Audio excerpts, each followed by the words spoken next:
Hi, I'm Christina and this is the start of a new weekly vlog. So it is Saturday now and I am currently reading The Whisper Man by Alex North. So I have read so far 151 pages. So I read his most recent book, The Shadow Friend, also known as The Shadows in America. I think it was last month now, and I really enjoyed it, and I found it really creepy, like genuinely creepy and scary. There was a time when I actually had to put it down one evening and stop reading it because it was genuinely scaring me, and that is exactly what I want from a horror book. This one, I'm not getting the same kind of creepy, spooky vibes as much. So it's kind of a thriller horror and I am enjoying it, but it isn't as scary as The Shadow Friend. So a little bit disappointed that I haven't got to a stage and I'm like, oh, I need to stop reading. So the book is about the Whisper Man, who is a serial killer of children, young boys. And this was 15 years ago. He's been caught, he's in prison, and that's all in the past. And then we are following a father and his son. And sadly, his wife, the mother of the boy, has died, and they are looking to move house and start again, make a fresh start in a new house, in a new village, with a new school, and to start over. So they choose the village of Featherbank, which is where the Whisper Man did his murders all those years ago. And it's a lovely sleepy little village, and the boy is really drawn to and attached to this house. And there's also some interesting things about the family, in the sense that the little boy is, obviously he's grieving, but he's also quite detached from other children. He doesn't really play with other children very much. And he has imaginary friends. He has one particular imaginary friend, a little girl, and he talks to her quite often, and the people at his old school, like the teachers and the teaching assistants and the children, all thought it was a little bit strange. And rather than going out and playing with the other kids, he'd rather just like sit and draw by himself. So he is quite a withdrawn child, and obviously he's going through this awful thing of losing his mother when he's so young. He's only in primary school. And the dad is an author, and he hasn't written anything since his wife died. So they're really at this kind of cusp where something needs to change, and they can try and rebuild a life together. So that's what's happening with those two. And we're also following part of a police investigation. So another little boy has gone missing, and we follow the case from when he first disappears until obviously we find out what has happened to him. And we follow the police investigator who is part of that case, and then also the one who found the Whisper Man all those years ago. He's kind of drawn into the case, in the sense of there's a little boy gone missing in the same area, and he wants to be there from the start, from the day he's disappeared, and trying to find out what's happened and find him, you know, and bring him back home safely. And then we're learning more about this police investigator from all those years ago, and how the case has stuck with him over all these years, and how he goes to visit the Whisper Man in prison, and you know, the awful way that he's still so connected to this case, because one of the little boys was never found, his body was never found. Obviously, this policeman is looking for closure for the family, just to find this boy. And it's kind of interesting the way we're following him as well. He's obviously and really affected him terribly. He's essentially an alcoholic, and he's kind of just trying to function.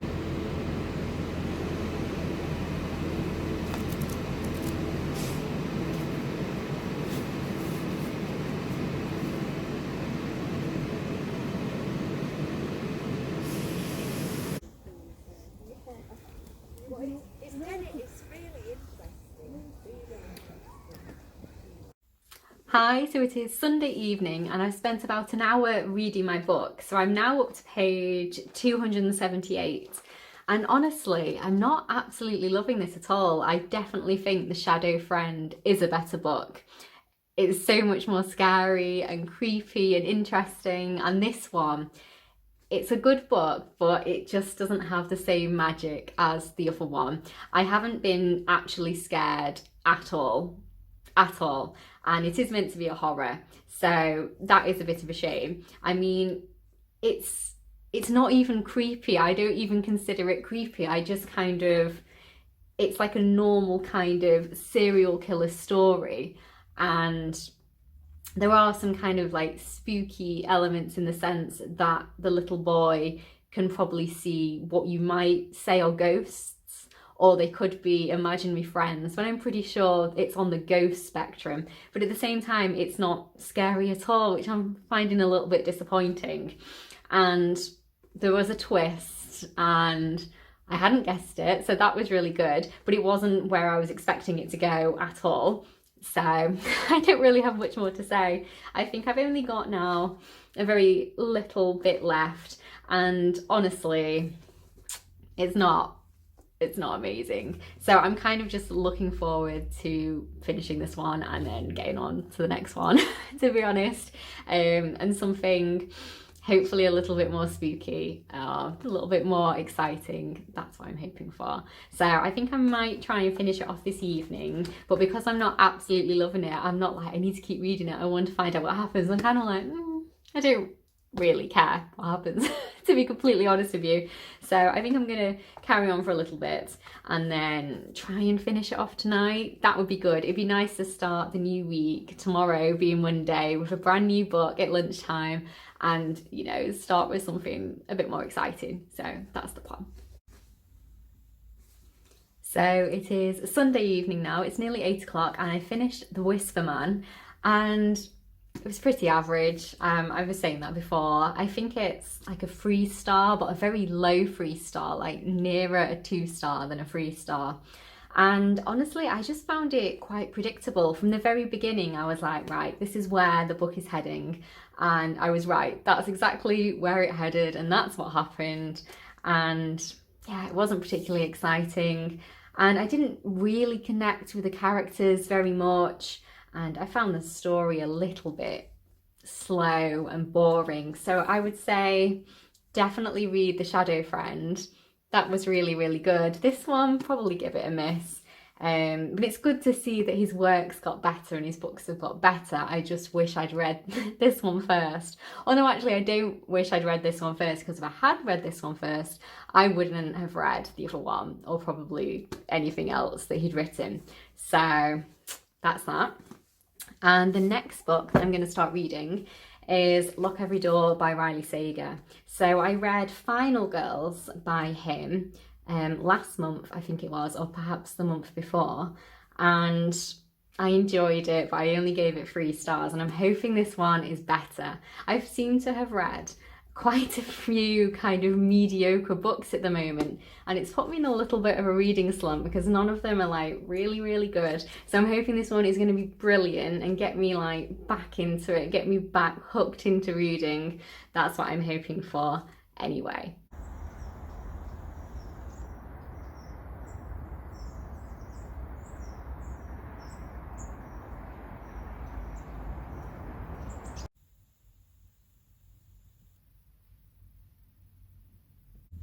Hi, so it is Tuesday lunchtime, and I started reading my new book yesterday, and I read quite a lot in one sitting. So I read 127 pages, which is the most I've read in one sitting for about 3 to 4 weeks, so I'm really impressed with that. And it's an interesting book so far. So you have the main character is a woman named Jules, and she's in a very difficult time of her life at the moment. So she's in her mid-20s, and she's just recently been made redundant from her job. And at the very same time, she's just split up from her boyfriend because she's found out that he's been cheating on her. So she also finds herself now without a home because she has to move out of the flat that they're living in together. And she only really has one good thing in her life at the moment, and that's her best friend. And she's currently kind of crashing on her couch and just kind of living there and just trying to resort her life out. And then she finds an advert to be an apartment sitter. And this is in a very exclusive neighbourhood, a very exclusive building full of the absolutely super rich, super wealthy, famous, kind of the elite, I suppose. And it seems like a job that is way too good to be true, because essentially it's not particularly difficult. You don't need any kind of experience or qualifications. You just live in the apartment and look after it and make sure you keep it clean and tidy. And it is really, really well paid as well. And it sounds a bit too good to be true, but she takes the job. So we're following her just living there.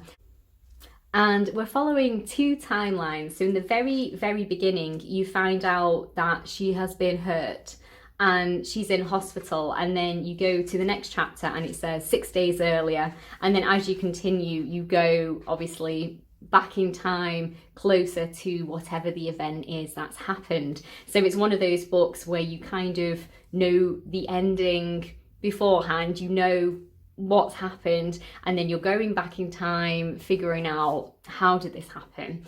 And I'm sometimes a bit like that on those ones, because I quite like, you know, surprises and twists and turns. I'm thinking, oh, what's going to happen at the end? So when you already start knowing what's happened and then you go back in time, it's not always my favourite, but I think it has been quite overdone in general in books and in films.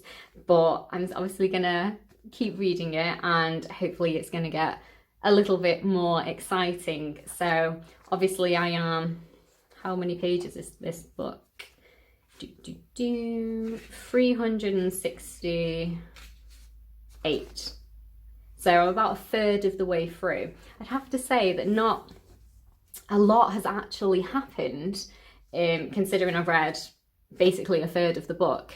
It's kind of just been settling in to the characters, settling into the house, and there's been some kind of a little bit of kind of creepy elements that I won't say because I don't want to ruin the plot for you, but I think that it has potential, and that's good. So I'm gonna have some lunch, and then on the rest of my lunch break I'm gonna read just a little bit, which will be nice.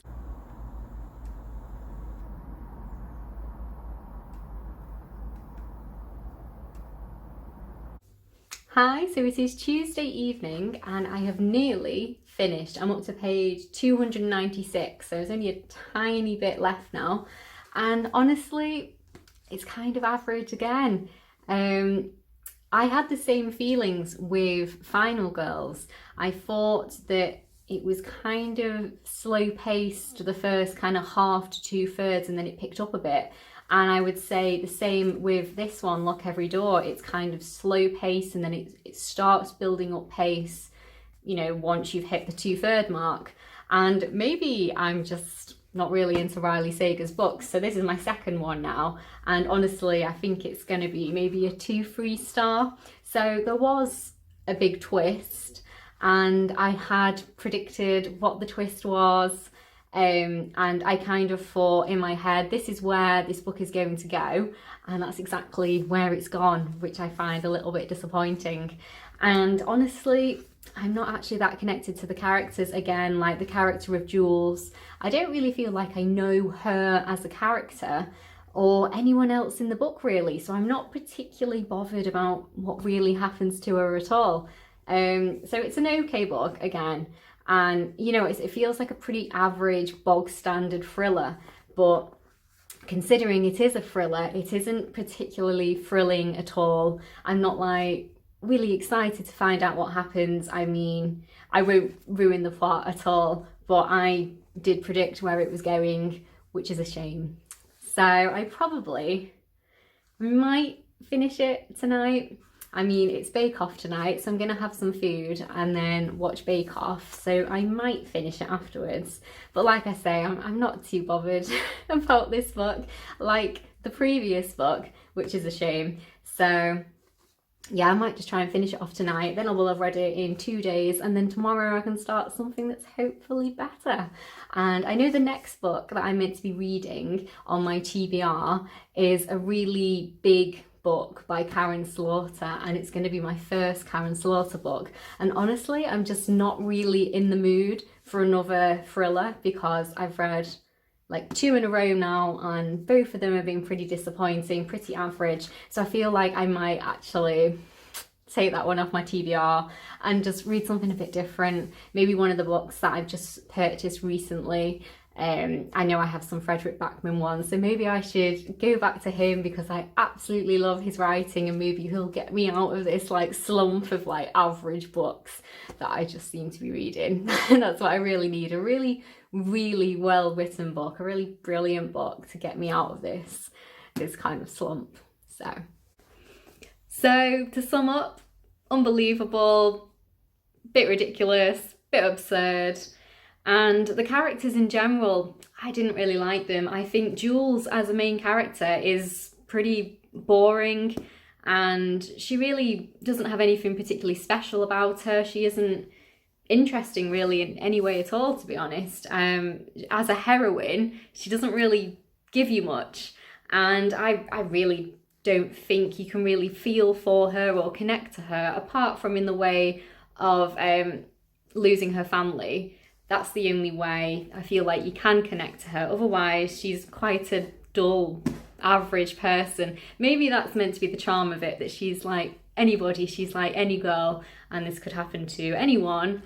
But I kind of want my main characters to have a bit more substance, a bit more about them, a bit more, something more interesting about them, you know, something to really make them special, rather than just average Joe, or average Jules in this case.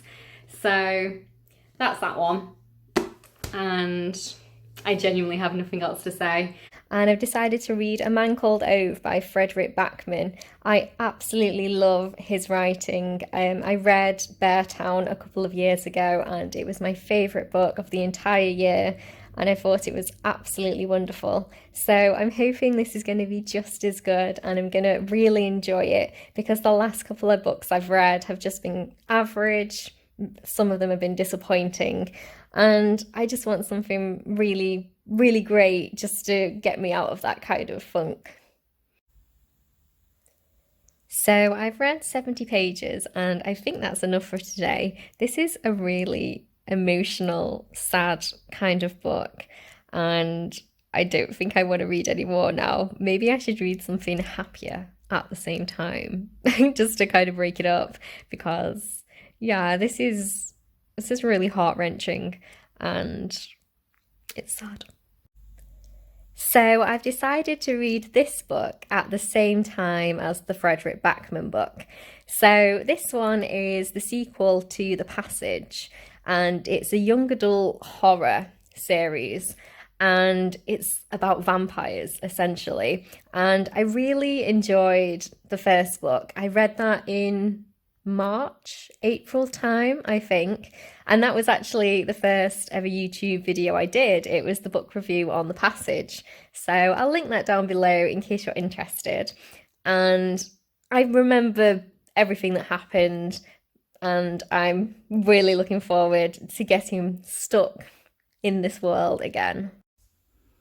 Hi, so it is Friday now, and a couple of weeks ago I decided to start obviously doing reading vlogs, and before that I was doing individual book reviews for each book that I read, and then I thought it's probably better to do an actual reading vlog rather than individual book reviews. So recently I haven't been doing book reviews anymore, and I'm just doing reading vlogs for the books that I'm reading. But I have two books that I didn't do a reading vlog for, and I was planning to do book reviews for. So these are these two: A Nearly Normal Family by M.T. Edwardson and What Lies Between Us by John Mars. So I've decided I'm actually just going to do the book reviews for them, because I've already written out all my notes for the books, and it seems a shame not to kind of put it up there. So I'm going to do the book reviews for these two, and I'll link those down below in case you're interested. So they are both thrillers, and I enjoyed both of them. I gave them both 3 stars. This one is translated from Swedish, and yeah, they're both really decent, solid thrillers. So I'll link those down below, those book reviews, in case you're interested. But then I was thinking, going forward, I'm not going to do any more book reviews unless maybe I absolutely love it and it's, you know, a definite 5-star read. But when you're doing a reading vlog, you've basically said all your thoughts as you go along anyway. So I'll kind of decide what I think. What do you prefer reading? Do you prefer reading? No, reading. What do you prefer watching? Do you prefer watching reading vlogs and hearing people's thoughts, you know, as they go through the book and then a bit of a summary at the end? Or do you prefer a video dedicated to one specific book? And then if you're interested in that specific book, you'll watch that book review. Let me know what you prefer down in the comments below. I'd be really interested. So I have filmed one of my book reviews and now I think it's time for a snack. So I picked these up from Aldi and they're brand new, all butter salted caramel cookies. They look so, so good. So I'm going to have one or potentially two of these and then I'll film the next book review. Now I have to say these smell absolutely amazing. It's just so much salted caramel, but they are a little bit smaller than I was anticipating. I thought they were going to be bigger than this. And I do like that there's chocolate on the back. So let's see what they taste like.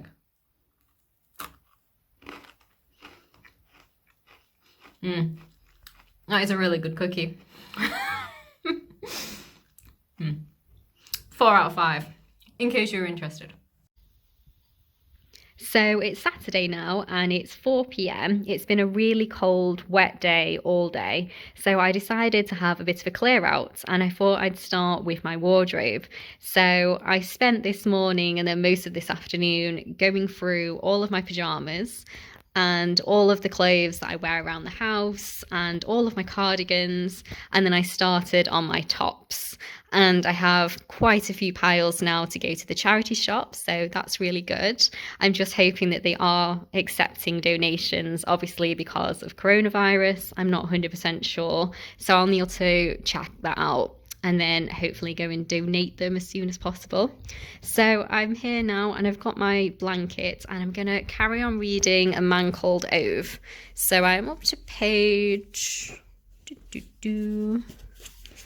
Where is it? There it is. 81. That's where I'm up to.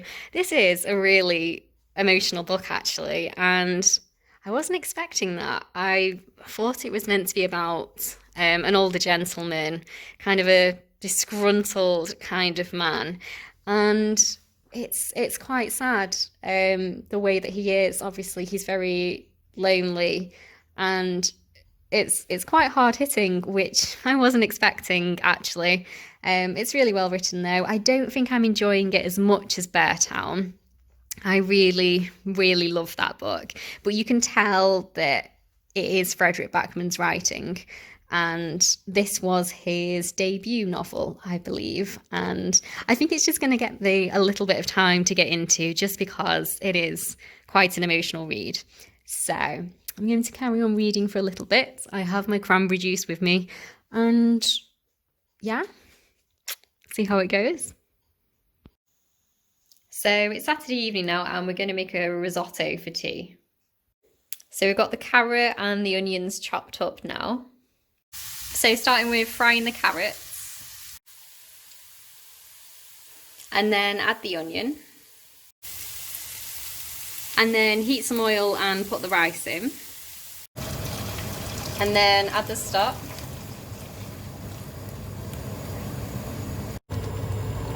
And then add the chicken and all the veg. Then add the last of the wine, throw in the cheese and the butter. And that's it, that's the risotto done. So just eaten our risotto and now I'm going to try these new truffles that I picked up from Aldi. So the cocoa dusted truffles, and they're smooth Belgian truffles covered with fine chocolate powder. No, cocoa powder. Let's see what they're like. Oh, I'm not going to be able to open this with one hand. Right, so I've opened them now. Let's see what they taste like. They're pretty good size.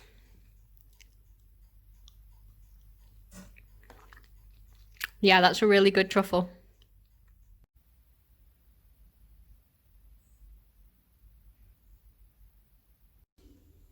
Hi, it's Sunday and it's 3:30 now, and I thought I'd do a final check-in on A Man Called Ove. So I'm up to page 196, as you can see, and I'm nearly at the end now. And honestly, I'm not enjoying this as much as I hoped I would. I absolutely love Beartown, and I thought I'd feel the same way about this one, but I think it's mainly because of the subject matter. It is a really difficult book to read. I mean, it focuses on topics such as loss, death, grief, depression, suicide, and it's really difficult to read because of all those topics, and it isn't an enjoyable read at all. I'm reading it, and honestly, it's just really sad and heartbreaking. So this isn't an enjoyable experience for me. I think it's perhaps a bit too raw in emotion for me. I'm not enjoying it. I can see that it is a beautifully written book, and it touches on some very important topics and subjects, but it isn't something I'm enjoying at all. So that's that. I'm definitely going to finish it though, because I do want to know what happens and what happens to Ove in the end. So basically, you meet him in the present day, and he's dealing with a lot in his life. And then in some chapters, you're going back in time to when he was a boy, when he first got his first job, when he left school, when he met the first woman he dated, the first time he fell in love, all of these massive milestones. And you're kind of just going back in time and finding out more about him as a person, as you're seeing about what's happening to him in the present. And it's just really sad. So to sum up everything I've read this week, I have these three, and it hasn't been a very good week for reading, has it? I've not really enjoyed anything that much, which is a shame. So first up, it was The Whisper Man by Alex North, and I gave this one 3 stars. I thought it was pretty average, pretty run-of-the-mill. It is a good book, but there are definitely better thrillers out there. If you haven't read many thrillers, maybe you'd quite like it, but I have read a lot now. And honestly, for me personally, there's a lot better out there than this one. His other book, The Shadow Friend, also known as The Shadows, so much better in my opinion. It's just so much better. So if you are interested in Alex North's work, I'd recommend that one over this one 100%. And then the next one I read was Lock Every Door by Riley Sager. Again, found it quite disappointing, not particularly thrilling for a thriller. I only gave this one 2 stars.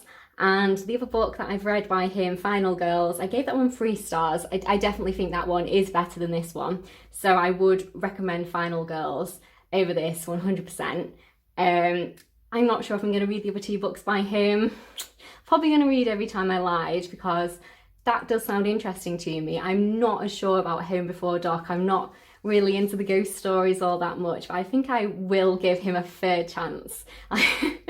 Give him one more chance to see if I like his writing, and if I don't like it after the 3rd time, then I guess he's just not the author for me. And then lastly, A Man Called Ove by Fredrik Backman, and honestly I don't think I'm going to give this one more than a 3 star, even if, well, something pretty spectacular would have to happen in those final pages for me to give it more than a 3 star. And even if something really excellent did happen, I'm not sure I could honestly give it more than 3 stars, considering I've got nearly to the end and haven't been enjoying it very much. So that's that one. But I would definitely recommend Fredrik Backman's writing in general. I thought Beartown was absolutely wonderful, and I am going to be reading more of his books. I just don't think the subject matter for this one is for me, and it's quite heavy, and it's not really what I'm into. I want to enjoy myself whilst reading, rather than just feeling like down in the dumps. So that's that one. So thank you so much for watching. If you're interested in my final thoughts on A Man Called Ove, make sure to subscribe and watch my next weekly reading vlog, because I'm sure I will tell you what I think in that one. And I will leave some of my recent book reviews down below in case you're interested. Otherwise, I hope you have a really nice day or evening or whatever time it is with you, and I will see you in my next video. Bye!